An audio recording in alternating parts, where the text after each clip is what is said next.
Timbog ang isang lalaki sa sinagawang manhunt operation ng Padada PNP sa Purok 1 Barangay Pasig, Giblawan, Davao del Sur, Oktubre 5 nitong taong kasalukuyan. Kinilala ni Police Major William O. Katipay Jr., Acting Chief of Police ng Padada Police Station, ang suspect na si alias Christian, 26 anyos at residente ng Purok Banana, Barangay Upper Malinaw, Padada, Davao del Sur.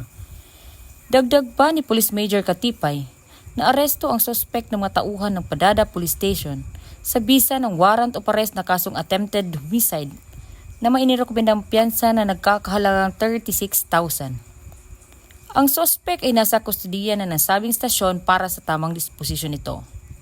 Samantala, ang laban kontra kriminalidad ay patuloy na pinapaigting ng Police Regional Office 11 sa pamumuno ni Acting Regional Director Police Brigadier General Leon Victor Z. Rosete, alinsunod sa kampanya ng Bagong Pilipinas na panatilihin ang kapayapaan at kayusan tungo sa pagsulong ng bansa.